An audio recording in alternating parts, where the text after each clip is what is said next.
정말 그 부활이 이 절기가 아니라 모든 우리를 얽어매고 있는 어둠들이 다 물러가고 가정에도 새 희망의 소망이 충만하기 바라며 이 나라와 민족과 세계가 새로워지는 축복이 있기를 간절히 축원합니다. 오늘은 절기로 지켜서 그렇지만 기독교는 부활의 종교입니다. 만약에 예수님이 부활이 없다면 우리의 모든 믿음은 헛것입니다. 왜냐하면 부활은 죽음을 이긴 것이기 때문이죠. 우리 모든 사람은 원래 죽으려고 태어난 건 아닙니다. 그런데 유감스럽게도 하나님을 거역하고 죄를 지음으로 말미암아 죽음이 온 인류에게 임했습니다. 대표적인 죄인이 아담이었죠. 그 이후로는 아담의 원죄로 인해서 모두가 다 죽음을 피할 수가 없었습니다. 그래서 율법으로 우리의 길을 인도했지만 율법은 또 죄를 더 정죄하는 기능이 강했고 사는 길이 없었습니다. 그런데 2000전에 예수님이 이 땅에 오셔서 모든 죄의 값을 십자가에서 치르셨습니다. 십자가에 죽으신 것은 모든 세상의 저주를 단번에 해결하시기 위해서 죄 없으신 예수님이 십자가에서 인류의 모든 죄와 저주를 짊어지신 겁니다. 그래서 그 저주의 참혹함을 홀로 십자가에 매시고 그 아버지를 애타게 부르짖으면서 처절하게 죽임을 당했습니다. 죽으심이 아니라 죽임을 당하신 거죠. 그 죽임 당하면 우리의 죄값을 해결하시는 유일한 방편이었습니다. 그리고 예수님을 철저하게 죽이고 철저하게 무덤에 가두고 무덤을 지켰습니다. 그런데 3일 후 첫 새벽에 천사들이 돌을 옮겼고 예수님은 살아나셨습니다.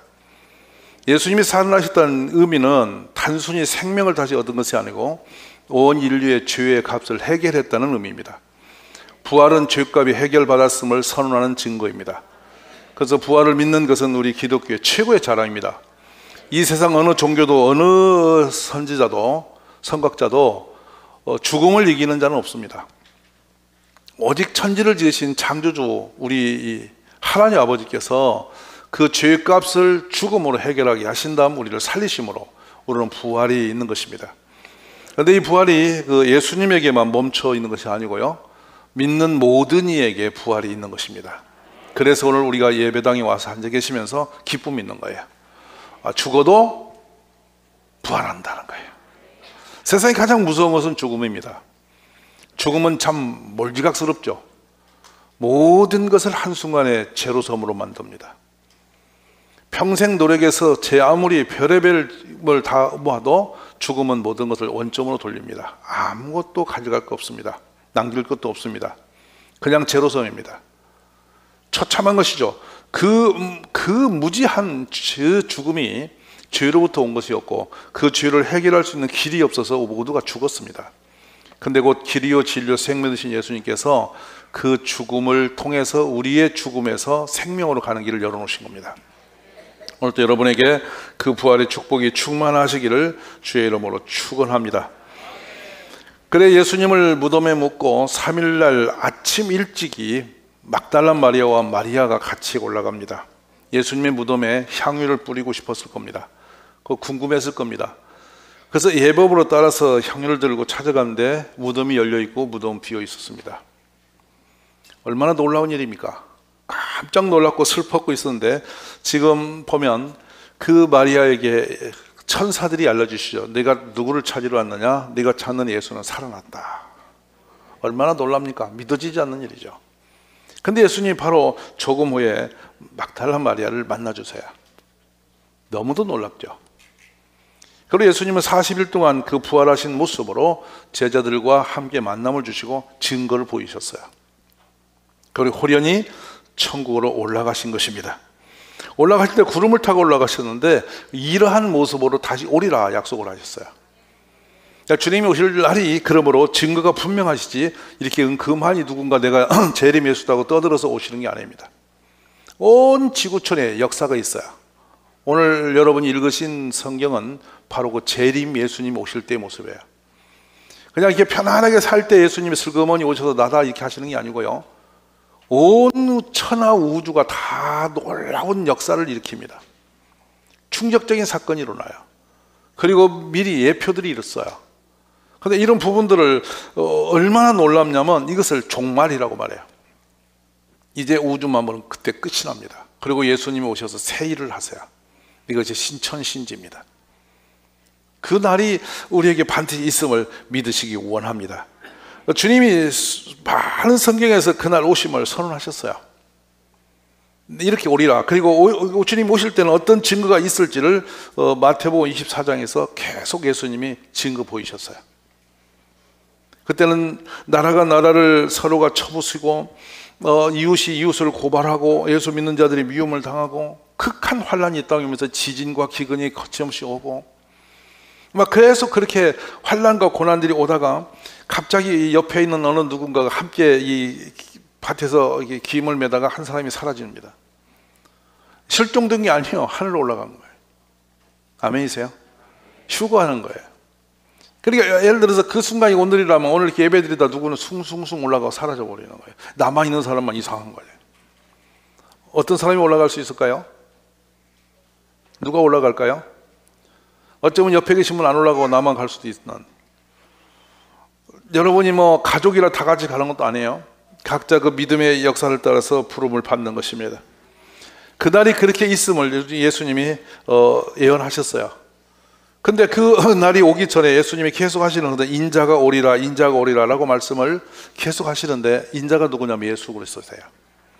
주님은 살아계시고 지금 하늘에 천국에 계시는데 이 땅의 죄악이 관영해서 더 이상은 하나님이 묵도할 수 없는 묵고할 수 없는 그리고 땅까지 복음이 증거되는 그날 하나님이 정하신 그 시간이 되면 분명히 오신다는 거예요. 그래서 말씀은 이렇게 합니다. 이 천국 복음이 모든 민족에 증언되기 위하여 온 세상에 전파되리니 그제야 끝이 오리라. 그러므로 너희도 준비하고 있으라. 생각지 않을 때에 인자가 오리라. 내가 너희를 고아와 같이 버려두지 않냐고 너희에게로 오리라 이렇게 말씀했어요. 아멘. 근데 그 징조는 그냥 시간은 정함이 없고 아무도 알아낼 수 없는 비밀이에요. 그 하나님만 아시는 시간이죠. 이 부분은 우리가 굉장히 큰 은혜입니다. 왜냐하면 여러분 우리가 몇 월 며칠 몇 시에 어떻게 죽음이라는 것을 정확하게 알고 있다면 오늘 사는 맛이 나겠어요? 오늘 이하로 살 일이 없어요. 궁금하지 않으세요? 여러분이 이렇게 돌아가실 날이? 어떤 유형으로 돌아갈 거 여러분이 생각할 수 있으면 어떤 생각이 들겠어요? 오늘의 살 의미가 없죠. 그래서 열심히 사십시오. 사는데 어느 순간은 땅 하고 끝날 날이 있다는 거예요. 이 우주도 마찬가지로 주님이 그날이 끝이 있음을 선언하십니다. 주님이 말씀하십니다. 너희가 사람의 미혹을 받지 않도록 주의하라. 많은 사람이 내 이름으로 와서 이르되 나는 그리스도로 하여 많은 사람을 미혹하리라. 난리와 난리 소문을 듣겠으나 너희는입니다. 너희는 믿는 이는 두려워 마라. 아멘. 이런 일이 있어야 하되 아직 끝은 아니다. 민족이 민족을 나라가 나라를 대적하고 일어나겠고 곳곳에 기근과 지진이 있으리니 이 모든 것이 재난의 시작이다. 이게 끝이 문제인데 그때부터 시작이랍니다. 그때에입니다. 그때에 사람들이 너희를 환난에 넘겨주겠으면 너희를 죽이리니 너희가 내 이름으로 내 이름 때문에 모든 민족의 미움을 받으리라. 그때 많은 사람이 실족하게 되어 서로 잡아주고 서로 미혹하겠으며 거짓 선지자가 많이 일어나 많은 사람을 미혹하겠으며 불법이 심함으로 많은 사람이 사랑이 식어지리라. 그러나 끝까지 견디는 자는 구원을 얻으리라. 여러분 그게 이기는 자 견디는 자 되셔야 됩니다. 누가 옆에서 뭔 소리 했다고 슬벙하니 시험 들고 헤매는 것은 전부 여러분 불행입니다. 그런 믿음을 갖고는 구원에 이를 수가 없을 만큼 심각한 위기입니다. 이기시는 이 있기를 바랍니다. 그래서 우리 예수님이 주기도문에 시험에 들지 말게 하옵시고, 근데 그 주기도문으로 시험에 들게 마옵시고 하고 시험에 들어있어요. 이게 위기예요. 빠져나가시는 축복 있기를 바랍니다. 이 천국 복음이 모든 민족에 증언되기 위하여 온 세상에 전파되니 그때가 끝이다. 지금 복음은요, 이 끝이 어딘가, 이 땅 끝이 어딘가를 많은 분들이 이야기를 합니다. 복음의 출발점이 어디였죠? 출발점이 어디였습니까? 성령이 너희 계시면 어디서부터입니까? 예루살렘과 온 유다와 사마리아 땅 끝까지였죠. 아멘. 그러면 지구는 둥글죠. 땅 끝이 어디겠어요? 빙 돌아 다시 예루살렘으로 복음이 들어가면 끝나는 거예요. 유감스럽게도 예루살렘에서는 예수님을 안 믿어요. 거부해요. 근데 그곳에 지금 교회가 슬슬 생기고 있고, 몇 해 전에 갔는데 이 물류창고 2층에 산쪽을 다 밀어놓고 예배 드리는데 4시간씩 예배를 드려요. 너무 은혜스러워요. 가데스바네아에 갔더니 창고를 밀어놓고 거기서 한 자매가 이 바이올린으로, 뉴욕에서 온 그 유대인 후손 자매가 바이올린으로 찬양을 이렇게 하면서 신디를 연주하면서 울며 찬양을 하는데 오전부터 오후까지 예배 드려도 지루하지가 않아요. 얼마나 감동이 넘치는지 몰라요. 근데 거기 젊은이들이 속속 아이들과 같이 와서 예배를 드리고 있어요. 아무런 시설이 없어요. 창고 바닥이에요. 근데 거기서 예수님을 찬양합니다. 이제 예루살렘 복음이 들어가고 있는 거죠. 그렇다면 마지막 때가 다가오고 있다. 아멘이세요?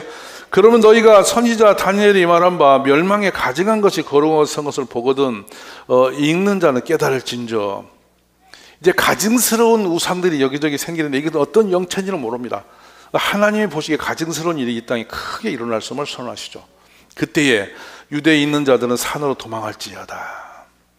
지붕에 있는 자는 집안에 있는 물건을 가지려 내려가지 마라. 밭에 있는 자는 겉옷을 가지려 뒤로 돌아보지 마라. 그날에 아이벤 자들이 젖먹이는 자들이 화가 있을지로다. 너희가 도망하는 일이 겨울에는 안식일이 되지 않도록 기도하라. 왜냐? 그때 큰 환란이 있을 거다.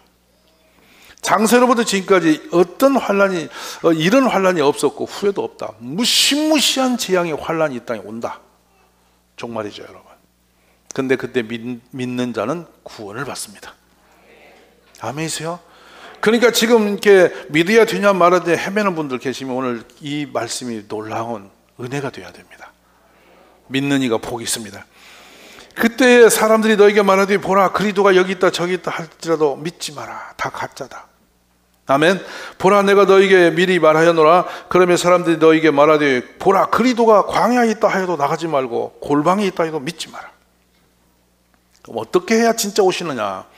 환란이 끝난 후에 즉시 해가 어두워지며 달이 빛을 내지 아니하며.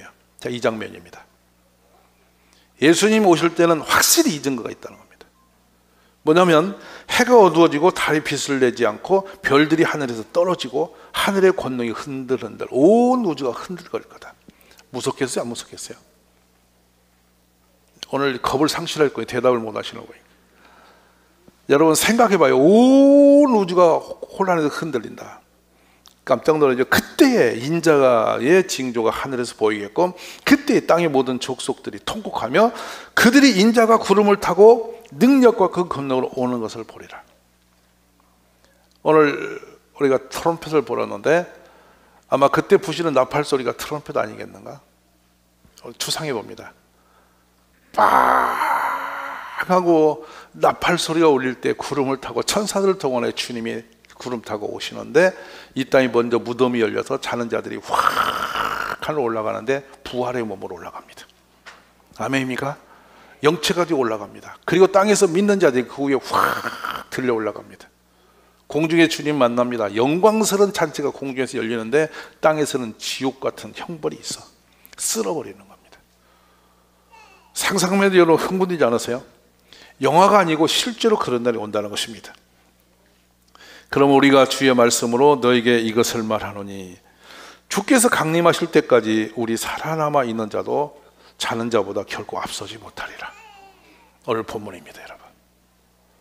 먼저 죽으니라고 해서 억울할 거 없다는 거예요. 먼저 일어날 거예요. 부활은 이와 같이 모든 죽음을 이기는, 사망을 이기는 권세입니다. 그래서 우리 기독교인은 세상의 모든 것이 아무리 위험이 오고 아무리 무너져도 겁날 거 없는 것은 부활이 있기 때문에요. 가장 강한 사람들이죠. 그래서 세상을 이김이 우리에게 있는 거예요. 그 믿음으로 우리 모두가 세상을 이기는 축복이 있기를 주의 이름으로 축원합니다. 천지는 없어질전정 내 말은 없어지지 아니하리라. 아멘. 지금 예수님께서 하신 말씀을 제가 의도적으로 다 읽어드린 이유는 이 말씀을 알고 계시면 절대 이단하게 안 속습니다. 이 한 절을 몰라서 헤매죠. 언제 달이 흔들리고 어둠이 오고 해가 가려지고 저기 별이 떨어지며 어둠이 흔들거리고 온 우주가 우하면서 흔들리고 나팔 소리가 난 적이 있냐 이거예요. 그 일이 없이는 와 있는 모든 내가 뭐뭐 하는 건 전부 다 가짜라는 거예요. 그날이 와야 되고 또 환란이 언제 있었냐는 거예요. 그러니까 지금 이 대한민국 좁은 땅에만 나온 270명의 예수는 다 가짜라는 준 거죠. 믿으십니까? 이걸 겪기에 여러분이 믿으시고 진짜 예수님을 기대하는 거예요. 지금 우리는 그럼 왜 와서 예배드리고 있느냐면, 오늘도 이렇게 예배드리고 있냐면 그 주님을 기다리는 사람들. 아마 성경 역사를 더 이어 쓴다면 그럴 겁니다. 이 땅에서 예배드리며 전도하며 찬양하며 봉사하며 주일만 되면 가서 함께 모여서 함께 예배를 드리며 그렇게 충성스레 주님을 노래하고 찬양하며 기다리는 사람들이 있었다. 그 사람들 중에 여러분의 이름이 있다는 거예요. 아멘이세요? 오늘 우리는 주님의 재림을 기다리는 사람들이에요. 근데 그날과 그때는 아무도 모르나니 하늘의 천사들도 아들도 모르고 오직 아버지만 아시느니라. 그 시간을 알아내려고 하는 것이 전부 다 잘못된 것이죠. 그때는 노아의 때와 같이 인자의 임함도 그러하리라. 홍수전에 노아가 방주에 들어가던 날까지 사람들이 먹고 마시고 장가들고 시집가고 있으면서 홍수가 나서 그들을 다 멸하기까지 깨닫지 못하였으니 인자가 임할 때도 그와 같을 것이다. 문제는 하나만 하면 됩니다. 우리의 믿음을 지키면 복이 있습니다. 오늘부터 우리가 이 부활을 생각하면서 주님은 반드시 오신다. 오실 수밖에 없다. 안 오시는 것이 비정상이다라는 그 믿음을 가지고 우리 주님을 기다리는 우리 가족이 되시기를 바랍니다. 하나님이 주를 다시 살리셨고 또한 그의 권능으로 우리를 다시 살리시리라. 고린도 6장 14절입니다. 우리를 다시 살리실 것입니다. 만일 죽은 자의 부활이 없으면 그리스도 다시 살아나지 못하였으리라.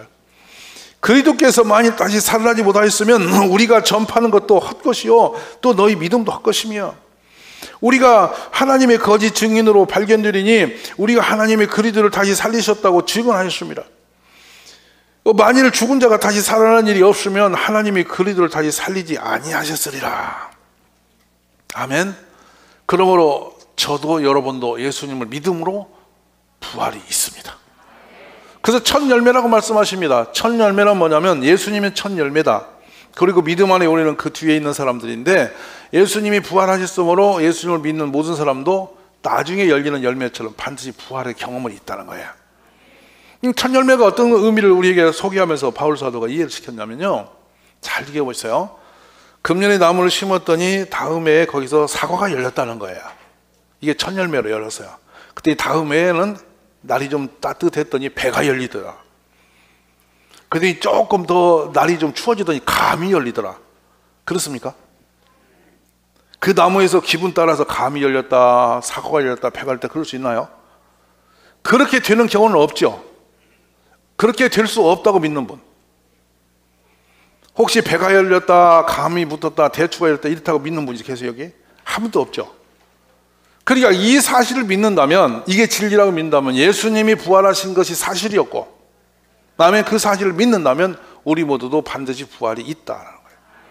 이거는 우리가 뭐 지식으로 그렇다고 해서 되는 게 아니고 그럴 수밖에 없다는 거죠. 왜냐하면 모든 죄를 십자가에 해결하심으로 우리는 그 부활에 동참된 자라는 거예요. 모두 기쁨이 더하시기를 간절히 바랍니다. 그렇습니다. 보라, 내가 너희에게 비밀을 말하느니 우리가 다 잠잘 것이 아니요. 그래서 다 잠잘 것이 아니요. 다 그렇게 끝나서 인생이 거기서 종말이 오는 게 아니요 라고 말씀합니다. 마지막 나팔에 순식간에 호련이 다 변화되리니, 우리가 변화되겠다고 준비 운동하는 게 아니에요. 옷 갈아입고 준비하는 게 아니에요. 그냥 순식간에 확 변화되어서 우리도 호련히 나팔 소리에 올라간다는 거예요. 그날이 오고 있음을 믿으시기를 원합니다. 자, 그날이 언제라고요?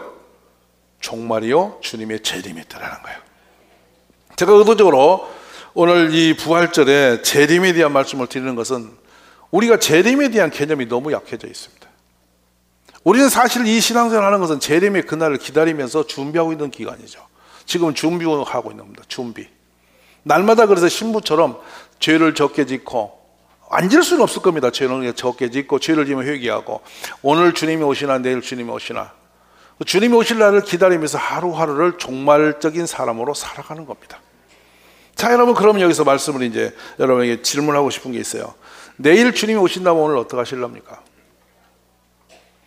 근데 문제는 우리가 안 오실 것처럼 생각하니까 막 사는 거거든요. 내일 주님이 오르셔서 나를 부르셔서 천국으로 내가 불러간다면 지금 뭐 하셔야 되겠습니까? 마지막 운명의 순간들에 제일 많이 사람들이 하는 게 하나 있습니다. 미안해, 내가 잘못했어, 이 말을 하고 죽는데요. 그 뭡니까? 이웃과 화평하는 것입니다. 화해하는 거예요. 용서를 구하고 서로 매인 걸 풀고, 그리고 서로가 그 어둠들을, 마음에 있는 상처들을 다 해결하고 내일을 맞이하는 거거든요. 아멘이십니까? 개인의 죽음 앞에도 자신을 정리하는 법이죠. 그런데 우리 크리스찬은 날마다 자기 삶을 정리하는 사람들입니다. 왜냐하면 재림을 기다리는 사람들이기 때문이죠. 주님 만날 때 부끄러움이 없기 위해서 오늘 또 내 삶을 정리하는 것이 축복입니다. 이 부활절을 맞이해서 우리가 내 삶을 다시 한번 정리하고 새날을 기쁨으로 기대하는 우리 온 가족이 되시기를 주의 이름으로 축원합니다. 마라나타, 내가 속히 오리라 말씀했습니다. 오늘 진지한 마음으로 이 시대를 우리가 이렇게 죄 속의 세상 사람처럼 마구잡이 살지 마시고 다시 오실 주님을 고다리면서 정말 이 부활이 재림으로 이어지는 그 축복이 나의 삶에 있음을 기대하면서 경건하고 거룩하게 살아가시기를 주의 이름으로 축원합니다.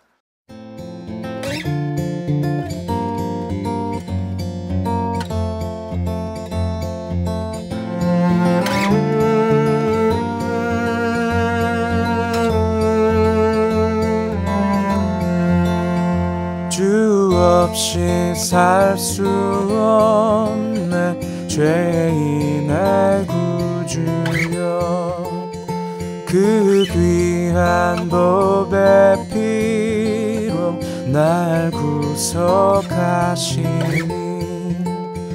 구주의 사랑으로 흘리신 보혈이 내 소망, 나의 위로, 내 영광 됩니다. 주 없이 살 수 없네 나 혼자 못 서리, 힘없고 부족하며 지혜도 없으니, 내 주는 나의 생명 또 나의 힘이라, 주님을 의지하여 지혜를 얻으리.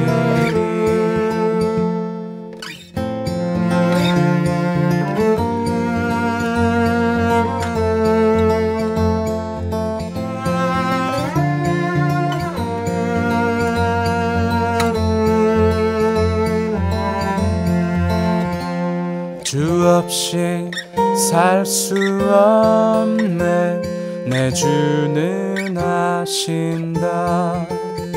내 영의 기쁨 간구 마음의 소원을, 주밖에 나의 마음을 위하라 주리여, 내 맘을 위로하사 평온케 하시네.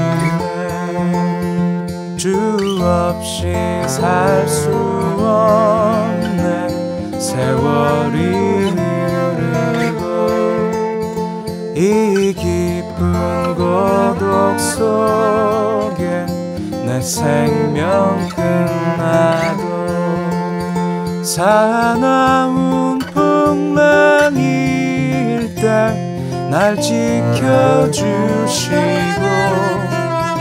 내 곁에 계신 주님 늘 힘이 되시네.